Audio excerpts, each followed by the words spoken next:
Ние оваа година знаете зашто не правевме нешто по 2 април и рековме дека и доволно сме правиле во минатото, први почнавме, бидејќи главниот акцент го удрivме на прославата.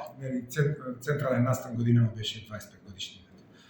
9 и 10 април бевме домаќини на вториот координативен состанок во рамките на истиот проект, да не му го спомнам пак името. Настанот се одржава во Меморијалниот центар на Холокаустот. И тука јавна благодарност до директорот господинот Горан Садикарио за отстапениот простор без материјална надомест. Во рамките на тој настан покрај што се работеше стручно го видео музеот на македонската борба, го видео посебното основно училиште доктор Златан Сремац, дневна обука. Турците беа одговорни за креирање на тие апликации, ги направија некако, ама мислам дека ги направија, морам тука да го критикувам. Повеќе колку да им помине лесно, а при тоа бараат огромни обврски од нас.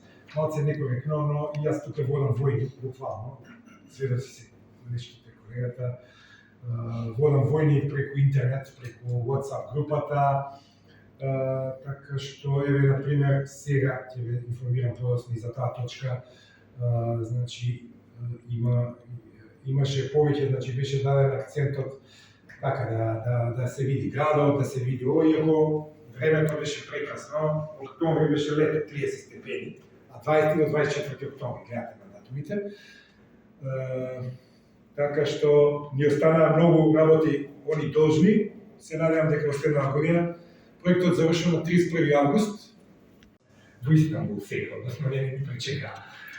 Така што мислам дека од тој аспект одлично помина настанот и се договорија некои работи во однос на вториот дел од проектот, а тоа е VR училата, односно виртуелна реалност училата, Autism Spectrum Disorder and Response and a Guide for Teachers and Educators is now available. Значи, во МНЗ учествуваше со едно поглавје од целиот е преведен на македонски јазик и достапен онлайн на официјалната веб страница наша, а и на официјалната веб страница на самиот проект. Ова доста беше во рамките на летните месеци објавувано, така што мислам дека сите што сте стакале сте можеле да го симнете. За жал не се предвидени во проектот пари за печатење. Беа професори наставници по физичко образование и здравствено воспитување од основните училишта и од средните училишта. Тука презентации имавме магистар Теја Петрушева, магистар Фики Гаспар, Десна Филиповска и јас, каде што ги запознавме сите наставници од училиштата со нашиот проект и со некои практични вештини.